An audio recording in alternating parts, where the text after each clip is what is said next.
Kia ora whānau, hello family, welcome back to my channel. My name is Cyrus Henry. Today we're going to have a cordial conversation about mental health, about the emotional body, about the mental body, my relationship with mental health, and this framework that I created to support me with mental health, and tools and techniques that I use on a daily to create a holistic, nourishing lifestyle of healing for my mental health. Also, last week was Mental Health Awareness Week, and today I was experiencing a lot within my mental world and my mental body and my emotional body, and so that's why this topic wanted to be shared today, because it was very alive for me, my mental health today. Disclaimer, everything I share is through my own perspective. I am not a clinical therapist, but I have learned a few things in my own studies of energy healing and shamanic healing, and so I share from my perspective. So receive what serves you and leave what doesn't. And if you are in a space where you are struggling, there are many support groups in your local community. The first step, which is the most hardest step, is just reaching out and asking for help. And if you need support with that and you just want to have a bridge, feel free to comment, and then we can start a conversation and work up to supporting you and getting the support that you need. So, enjoy.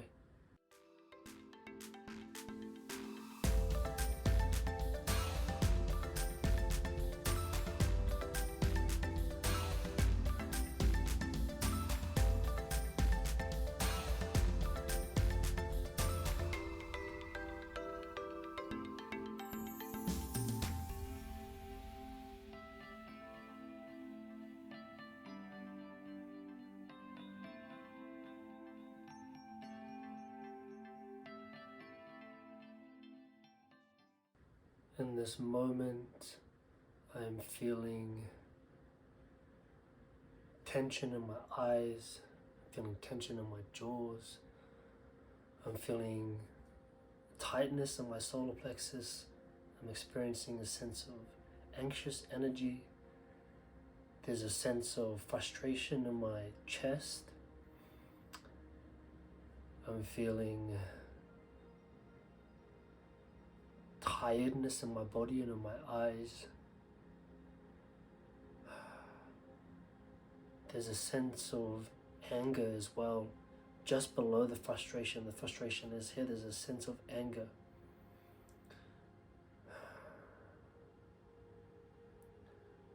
I'm also feeling this contracting energy, which is the result of what I've been experiencing today, the imposter syndrome.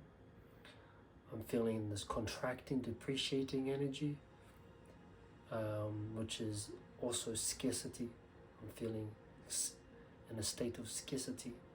I'm experiencing a scarcity energy.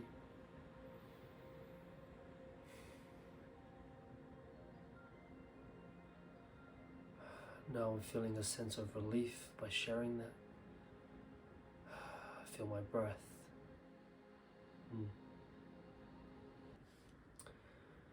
That is what is called the PME technique, the present moment experience technique. I do a video on this and I'll link it in the description. This is one of my go-to techniques, practices, exercises, meditations to help support my inner well-being, my mental health, my emotional health. Why is it so powerful? Is because I build a dialogue and a communication with my body and start to understand what the physical sensations are, what the emotion is, and where it comes from. And what that does, it is allows each part to be seen and heard, which therefore creates relief. It's like if you've ever been around children and they want your attention, and or they're either crying or angry or sad, and you just simply give your attention to them and you name that emotion, it relieves it. And so this is the power of this technique. What is mental health? Mental health is everything that you experience within your inner world. your mental body and your emotional body, your thoughts, your intellect, your intelligence, your emotions.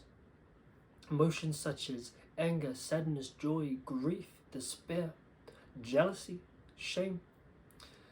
And all of these things are your internal, your inner reality. And the well-being, the wholeness, the appreciating, the expansion of that, the vitality of your inner well-being. The two most common words within the space of mental health: depression and anxiety. Depression and anxiety. A definition that I use of depression is energy that is depreciating, energy that you're losing, and there are many reasons why you may be losing energy, why energy is going down. Depression.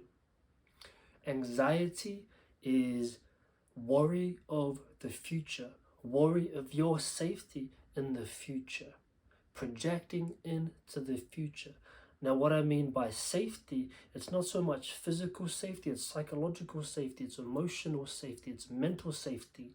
That anxious energy could be related to social interaction, relational interaction, work interaction, your security in finance, your security in home, your security in who you are as a person. So quite often, the anxious energy is a projection into the future and not being present. Another way to approach anxiety is quite often when we're in an anxious energy, our breath is from our solar plexus up. Now, if you understand the concept that we are electrical beings, if we are not breathing down into our belly, that means we are not earthed, like a live wire that is not earthed, that is not connected. So therefore, we are not connected to our whole body, and the electrical currents in our body are not moving. So the important part about anxiety is that we need to breathe into our breath to ground the energy, to ground the current. So notice, the next time you are anxious, or you are experiencing anxious energies, notice where your breath is. And then bring your breath down to your belly. You can simply put your hand on your belly and breathe. And imagine the electrical currents, your energy is going into the earth, grounding the energy. Also, you can hold your breath on the inhale to pause everything. And then exhale on sound. So depression, energy that is depreciating, and there are many reasons, once again, why energy can be depreciating. Anxiety is projecting into the future, not feeling safe about our future, psychologically, mentally, emotionally, and physically. A way to approach our emotions, our mental health, depression and anxiety is how we identify with these emotions, with our mental health. Now, what I mean by that is the difference between I am anxious to I am experiencing anxious energy. I am depressed to I am experiencing depression. I am experiencing depreciating energy. Now, this word, I am, is one of the most powerful words in our vibrational kingdom. I am that I am. When we say these words, I am, we are telling the body, the unconscious, the subconscious, all the cells in the body is that is what we are. So when we regularly, on a daily basis, say, I am depressed, you are programming the cells in your body, your psyche, your subconscious, and your unconscious that you are depressed. Therefore, the body will act accordingly by releasing the chemicals that support I am depressed. I don't even like saying it while sharing this with you, because I know the power of words. A little side tangent, words are incantations. Words are spells, because what happens when we spell out words? We are spelling spells. And so when you share this phrase, I am, it holds so much vibrational potency that when you say I am depressed, and when you say that for a long enough period of time, your body starts to identify as depressed. and the chemicals that are released in the body are now releasing the normal chemicals, which are now normal for you, which are the chemicals that support the energy of depression. A simple reframe, a simple daily practice, a simple way of life is now with your emotions. It's just to shift the language. I am experiencing depression. I am experiencing depreciating energy. I am experiencing anxious. I'm experiencing anxious energy. I am experiencing grief. I am experiencing sadness. I'm experiencing sadness in the liver. I'm experiencing sadness in the right part of my belly. I'm experiencing anger in my jaw. Learning to build an articulation of your emotions and where they are in the body creates relief of the energy. When we get into chronic depression, chronic anxiety, is because we've lived in that state for too long. We've been identifying with these emotions subconsciously or unconsciously for too long that now the body's normal chemical release and state of being is just that. So therefore it's so much harder to get out of it. And how do we get out of that? This is when Western medicine does have its support to give a little bit of a little helping hand. And then we need to start building a lifestyle of holistic, healthy habits that support appreciating energy, that support the release of the good chemicals that allow us to appreciate and expand and enjoy and feel good. What can impact your mental health? Unprocessed emotions. Unprocessed emotions make us eat not good food, make us sleep not very well. And for me, in my perspective of what impacts mental health is unprocessed emotion, your wounds and your trauma. And then not building a lifestyle, a foundation of daily practices, mental, emotional, physical, and spiritual practices that support the well-being of these unprocessed emotions, these wounds and these traumas. Because now that they've occurred and they're a part of you, they will always be a part of you. It's important to know this is not a one and done experience. What's important here is we want to create a lifestyle of healthy, supportive habits for our mental health. It's not I do this every now and then when it gets bad, when the emotions are at their peak and they're trying to come out. It's we create daily habits. It's like eating. We want to create daily habits of good eating the good daily practices. This framework that came to me, that I created, that helps me to create a sense of empowerment, a sense of authority, a sense of simplicity when I work with my mental health on my daily, when I work with my emotional health. And it's this concept of appreciating energy and depreciating energy. And it was inspired by my studies of trading and investing and day trading and understanding that a market breathes, it has waves. Our emotions have waves. Energy has waves. Everything is vibration and frequency. There are a few people out there, when they approach spirituality, it's positive thinking. I gotta be positive, gotta be positive. Now when we think about the emotion and the energy, this is like the ceiling. The emotion is here. I'm positive, I'm happy, I'm happy, I'm happy. Eventually it just crashes. Emotions are waves, energy are waves. And so we are the currency. Our energy, our emotions, our thoughts are the currency. They go up and down, and our energy goes like this. And the most important part, at least what I do, is I do not judge. Oh, I'm having a bad day, I'm having a good day. Oh, I'm just having a depreciated energy day. My energy is depreciating. Oh, my energy is appreciating today. And what's important for me is I don't judge what I'm experiencing. I don't judge, this is bad, I'm having a bad day.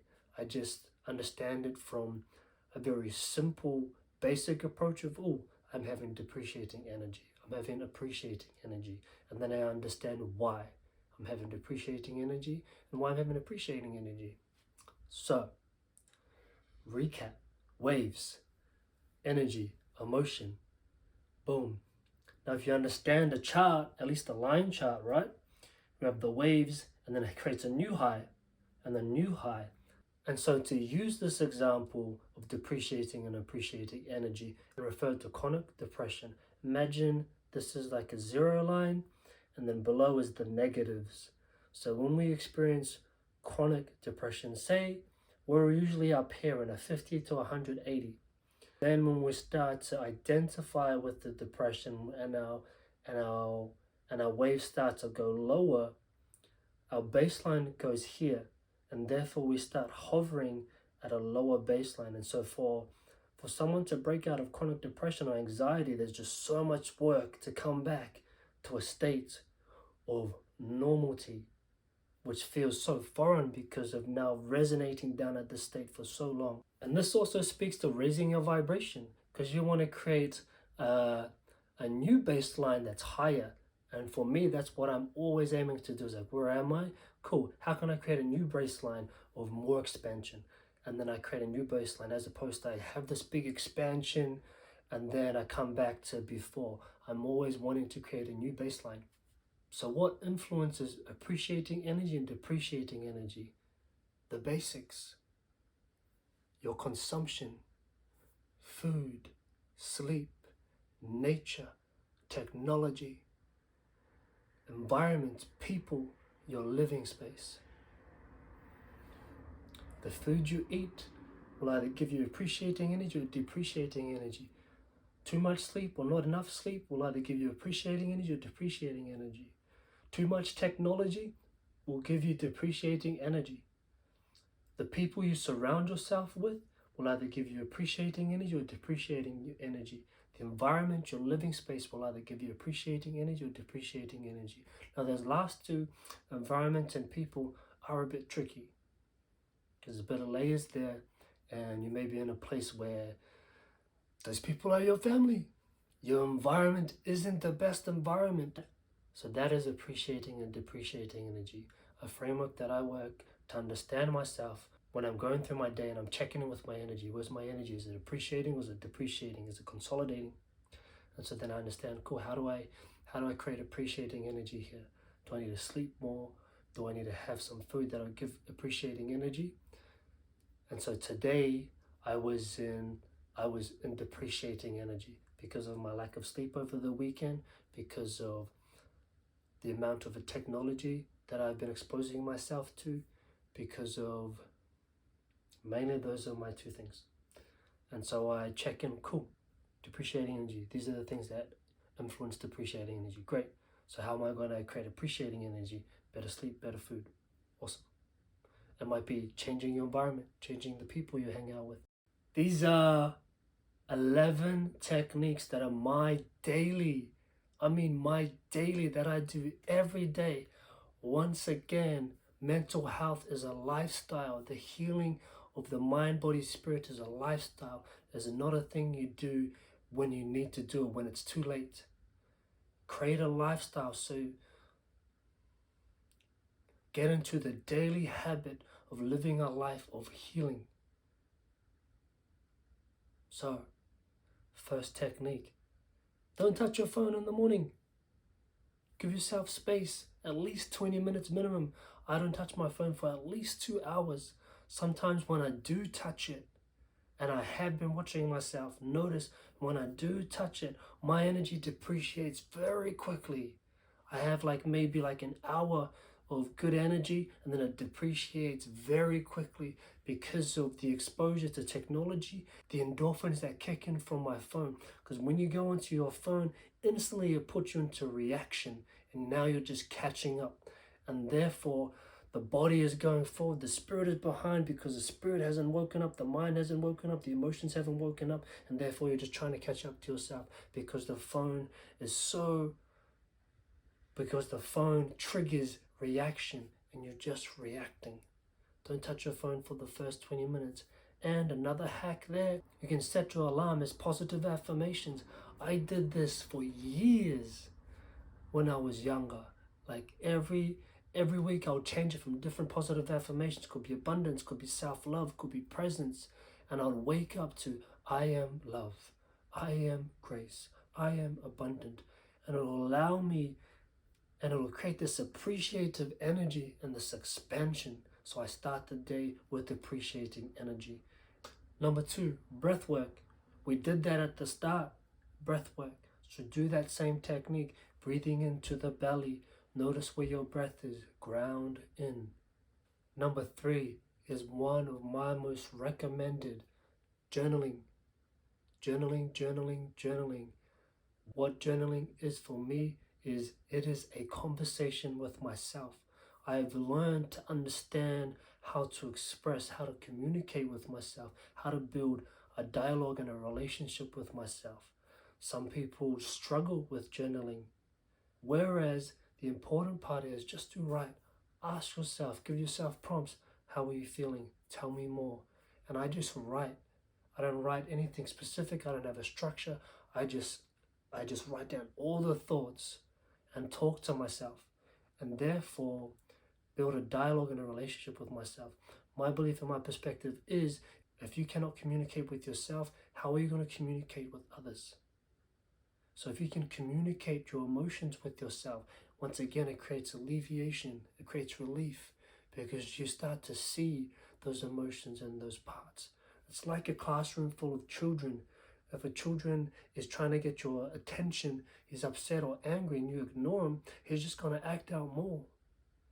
But once you see that child, once you say, I see you, great, what do you have to share? Amazing, boom, it creates relief, everything settles. So journaling is a way to build dialogue and a conversation and a relationship with yourself. 4, meditation. Meditation. Everybody knows what meditation is. What most people believe meditation is to sit in silence, and then people get upset and disappointed that they can't sit in silence because their mind is running. What meditation actually is, from my perspective, is it's not about sitting in silence, it's understanding why it's not silent. And so therefore sitting and listening to all the voices. Because quite often what is happening in everybody's mental world is a busy city center, is everybody's just rushing around. And so the key here is, can you stand in the center of that busyness and be able to start to talk and communicate with everybody and organize? And how you organize is listen. You listen to all the voices that are present, all the parts of you that are trying to speak and to get your attention. And that's all. Listening is the key here for meditation. And all you need to do is 5 minutes a day to sit, breathe, that breath technique, and listen without judgment. 5, eat good food. Eat food that creates appreciating energy, which is fruits, veggies, good quality meats, good quality everything. And yes, we do live in a world in this moment where everything's expensive. So do your best. But don't just go to junk food. That is the quickest way for depreciating energy. It affects your sleep, it affects the mental body, it affects the emotional body, and it's just a big recipe for depreciating energy. 6, technology boundaries. For me, I have a screen limit. My phone goes off at 10 p.m. Everything shuts off. I have a screen limit on all my social media apps. So I build boundaries, healthy boundaries around my technology. Like the one at the start is don't touch your phone in the morning. Turn off your phone around 6 p.m. Take the time to build healthy boundaries around your technology. 7, nature. Skin to skin. Your skin to Mother Earth's skin. We are electrical beings. So when we connect skin to skin with Mother Earth, she helps to alleviate, she helps to create de-inflammation in the body. She grounds us, she supports us, and it's like we're plugging in to nature. And it just alleviates everything.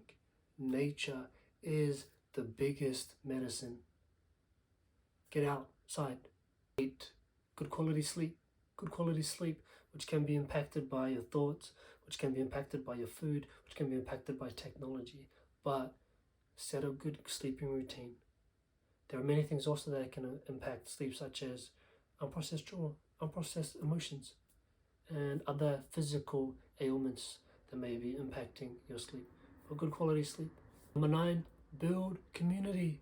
Build a nourishing circle of friends and loved ones that do like to go deep, that have the capacity to listen and or can build the skill to listen, where you can learn to understand each other's emotions, to support each other without judgment, to build the skill to communicate with each other. 10. Exercise. Doesn't have to be a hardcore workout, sprinting, but just expand the lungs. Get the blood moving through the body. A natural way to get endorphins and a much more sustainable way. Exercise. Go for a walk. 11. The most important one.